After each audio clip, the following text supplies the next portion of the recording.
Hi guys, once again Ejaz हिदायत is with you with new talk with new episode। और आज फिर हम जो ज़ुबान का इस्तेमाल है वो उर्दू है और परफ्यूजन को हम एक्सप्लोर कर रहे हैं। जैसे कि हमने पहले बेसिक्स ऑफ परफ्यूजन के बारे में सीखा कि what is a clinical garlic perfusion है क्या चीज़ है।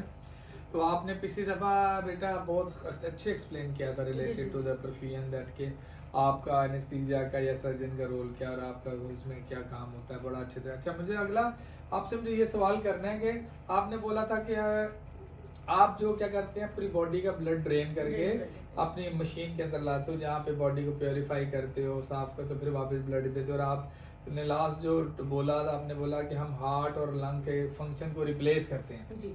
हार्ट को बंद कर देते हैं, लंग्स को स्टॉप कर देते हैं, फिर सर्जन काम करता है, ऐसे बोला था ना। अब मेरा सवाल ये है कि जो हमारे यहाँ पे हम लोग हैं उन्हें तो पता कि एक कैनले डालते हैं जी जी जी।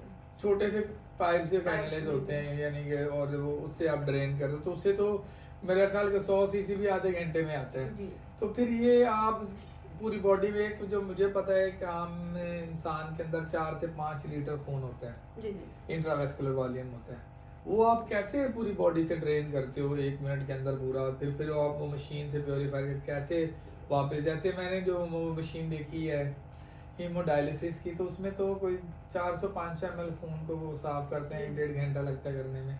तो आप पूरा खून कैसे निकाल लेते हो? फिर क्या वो जरा एक्सप्लेन, कैनले कहाँ निकालते हो, किस साइज के होते हैं? किस साइज के होते हैं? सबसे पहले तो ये है कि ये काम एक परफ्यूजनिस्ट करता है, ठीक है। तो जब आप एक परफ्यूजनिस्ट बन जाते हैं तो सबसे पहला काम आपका ये है कि आपको अपने माइंड में पूरी रूटीन सेट करनी पड़ती है कि आप ओआर में आए, आपने देखा कि आप कौन से ओआर में असाइन है, कौन सा ओआर है, उसके अंदर कौन सा केस है, क्योंकि आपने कैनुलास वगैरह केस की कॉम्प्लेक्सिटी या उसके मतलब कि जिस केस है जिस टाइप का लेंथ को देखते हुए कि ओपन है, कैबिज है, वेल्वुलर है, जो कुछ भी, तो उस हिसाब से फिर आपको कैनुलेशन वगैरह करने होते हैं। उसके हिसाब से आपको अपनी मशीन सेटअप करनी है, उस हिसाब से प्रेपरेशन पूरी बनानी है, ठीक है। जब वो सारा आप कर लेते हैं उसके बाद आपने देखना होता है कि हमारे पेशेंट की एज क्या है, उसके बाद उसका बॉडी मास वॉल्यूम कितना है, मतलब जो यानी कि बॉडी मास वॉल्यूम तो हाइट वेट से हम निकालते हैं, ठीक है। बीएमडब्ल्यू जब आप निकाल लेते हैं, बीएमआई, हाँ जी, बीएमडब्ल्यू की गाड़ी है, बीएमआई, सॉरी बीएमआई।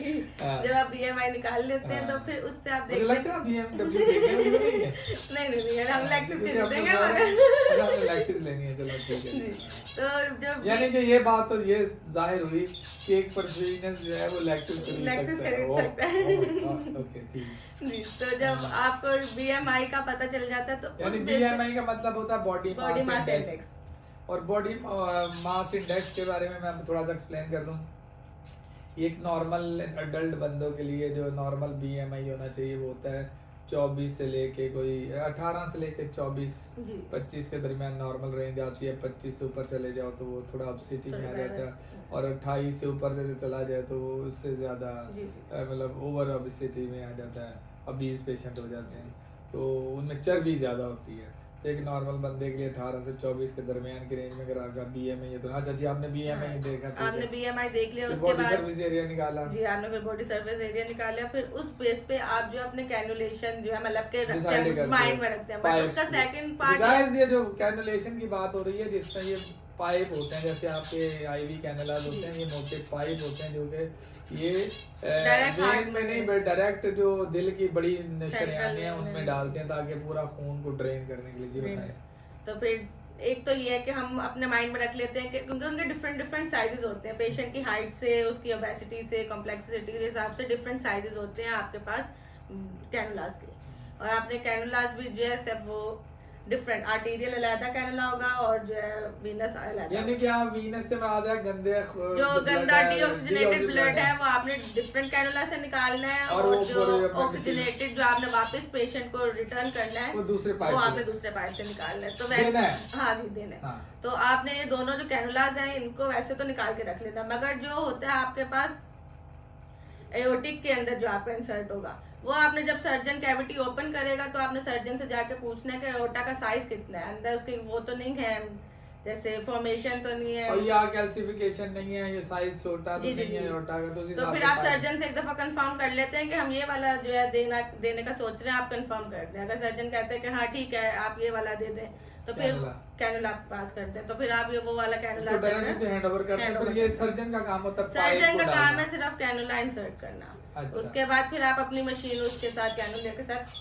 कनेक्ट कर लेंगे, वो ट्यूबों के थ्रू जुड़ जाती है। ठीक है, तो ये नहीं कि आपका मतलब है कि वीनस कैनुला आपका right atrium of the heart, यानी हार्ट का जो सीधा जहाँ पे गंदा खून आता है उसमें वो पाइप डालता है जी। और आर्टीरियल कैनुला जो होता है वो आपका असेंडिंग एयोर्टा, यानी कि जो खून साफ खून वाला हिस्सा लेफ्ट हार्ट की तरफ से निकलता है पूरी बॉडी के, उसमें पाइप डालते हैं। तो ये नहीं आपने हार्ट को बाईपास कर रहे हैं, यानी वो खून जो दिल में आना तो वो आपने ड्रेन कर लिया, राइट साइड से ले लिया, और वो जो दिल का काम है पुश करना, तो वो वाला काम हमने मशीन से करके डायरेक्ट उसमें कर दिया। तो अब हार्ट खाली है जी। अब ये खाली हार्ट जो धड़क रहा होता है, इसको कैसे आप बंद करते हैं? अब इसके लिए भी एक जो है एओर्टिक रूट नीडल होती है, जो सर्जन जो है एओर्टा के अंदर इंसर्ट कर देते हैं। उससे अब ये होता है कि उसके अंदर आपकी प्लीजिया लाइन कनेक्ट हो जाती है। अब प्लीजिया लाइन से ये होता है कि आपने 4:1 जो मतलब आप डिफरेंट प्लीजिया, जो स्टूडेंट्स होंगे उनको पता होगा कि 3 टाइप्स के जो है प्लीजिया होते हैं, कार्डियोप्लीजिया। तो अब आपके बड़े टाइप के हैं जी, मगर जो मेजर जो ज्यादा यूज होते हैं वर्ल्ड वाइड वो 3 हैं कि सेंट थॉमस रेसिपी हो गई, कस्टोडियल हो गया, एंडलनाइड हो गया। देखें यार क्या ये एक बहुत बड़ा टॉपिक है और इसके ऊपर डिफरेंट टेक्निक्स है, इस पे हम बाद में बात करेंगे। तो सिंपल सी बात है कि आपने दिल बंद कर दिया, अब दिल के मसल्स रिलैक्स हो गए, बंद कर दिया। इसका मतलब हुआ कि आपने बेसिक ये तरीकेकार होता है कि आप अपने राइट एट्रियम से खून लेते हैं और असेंडिंग एओर्टा में खून डालते हैं, और वहां तक पहुंचने के लिए आपका सारा जो प्रोसेस है वो हार्टलिंग मशीन करती है, जो कि जिसका पायलट जो होता है वो परफ्यूजनिस्ट होता है, और परफ्यूजनिस्ट हाईली स्किल्ड बंदा। और ये एक चीज़ गाइस मैं आपको बताऊं आम फैम लोगों के लिए, जो हम जैसे लोग वैसे सुन रहे हैं जो कोई परफ्यूजनिस्ट नहीं भी है, अगर परफ्यूजनिस्ट ने बाय मिस्टेक, सर्जन बहुत अच्छा है, एनेस्थीसिया बहुत अच्छा दिया, लेकिन परफ्यूजनिस्ट ने अपनी सर्कुलेशन के दौरान मरीज को अपनी सर्कुलेशन से हवा दे दी, तो उसका एयर एम्बोलिज्म के चांसेस होते हैं, उसके स्ट्रोक के चांसेस हो जाते हैं। तो इसलिए ये जो परफ्यूजनिस्ट की डिग्री है ये 4 साल या 5 साल की डिग्री इसीलिए है ताकि 4 साल आप पढ़ते हो, 5वां साल आप क्लिनिकल अटैचमेंट करते हो। तो ये इतनी स्किलफुल डिग्री इसी वजह से ताकि आप इतने एक्सपर्ट हो, क्योंकि आपके हाथ में किसी की जान है, किसी के बाप की जान है, किसी की माँ की, किसी की बेटी की जिंदगी आपके हाथ में है। तो आप पूरी ईमानदारी के साथ पढ़े लिखे, इसलिए तो कहते हैं कि अताई लोगों से बचें। मतलब ऐसा नहीं है कि आप किसी भी हॉस्पिटल के एक वो हैं छोटे से मुलाजम है, आपने साथ जुड़े और कहा जी मैंने सीख लिया मैं भी अब बाईपास कर लूँगा, ऐसा नहीं है। आपको इसके लिए प्रॉपर 4 साल के लिए इनरोल होना पड़ता है और डिग्री हासिल करनी पड़ती है, फिर आप इसका फिर उसके बाद भी आपको 2-3 साल अटैचमेंट्स करनी पड़ती हैं, फ्री में काम करना पड़ता है ताकि एक्सपर्ट हो, ताकि जैसे जैसे जहाज उड़ाने वाली बात है, तो एक पायलट है तो जहाज उड़ाता है तो उसके पीछे को पायलट भी बैठा होता है। तो ये नहीं कि आज हमने कहा अच्छा कैनुला जब आप डालते हैं एयोर्टा में, आपको कैसे पता है कि ये कैनुला सही पोजीशन में डल गया या सही जगह पे डला है? इसका कोई तरीका? हाँ जी, इसका भी तरीका ये है कि जब आप डाल लेते हैं तो उसके बाद आपको पल्सटाइल फ्लो चेक करना पड़ता है कि आपके पास जो डोम सेपरेटर है उसके अंदर पल्सटिलिटी शो हो रही है कि नहीं हो रही है। आप उसका लाइन प्रेशर चेक करते हैं, और लाइन प्रेशर आप अमूमन कोरिलेट कर रहे होते हैं आपके रेडियल, जो डॉक्टर ने रेडियल एनेस्थीसिया वाले रेडियल या राइट और लेफ्ट रेडियल या फीमोरल को आर्टरी डाली होती है डायरेक्ट, तो आप उसके मीन प्रेशर को अपने एयोर्टिक मीन प्रेशर से कोरिलेट करते हैं। और 10 मिलीमीटर मर्करी का फर्क एक्सेप्टेबल है, लेकिन अगर इससे ज्यादा है तो उसका मतलब ये होता है कि कहीं ना कहीं आपका जो कैनुला है, जैसे ये पाइप है तो कहीं स्टक ना हो रहा कहीं, यानी कि अगर आप वो स्टक है लाइन प्रेशर आई है तो अगर आप फिर भी पंप दे रहे हैं तो आप उसको डायसेक्ट कर सकते हैं एयोर्टा को, वो पंक्चर हो सकता है वहां से।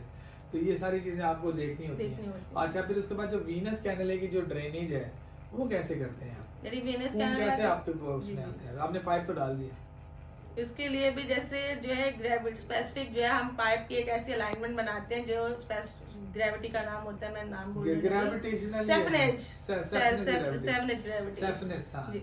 उसके अंदर ये होता है कि आपकी ग्रेविटी, क्योंकि ऑलरेडी आपका जो बेड टेबल है, पेशेंट बेड जो है वो उसको ऊपर होना पड़ेगा और आपका जो रेजर्वोयर ऑक्सीजनेटर है उसको थोड़ा सा नीचे लेवल पर होना पड़ता है ताकि जो है ग्रेविटी के थ्रू ब्लड बिना किसी फोर्स के नीचे ग्रेविटी के थ्रू ड्रेन हो जाए।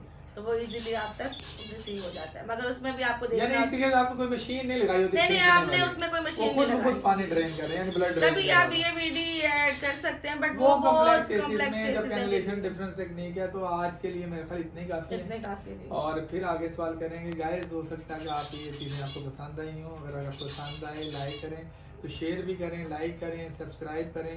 और आप लोगों की मोहब्बतों का बहुत बहुत शुक्रिया। Have a nice good day, take care, अल्लाह हाफिज़।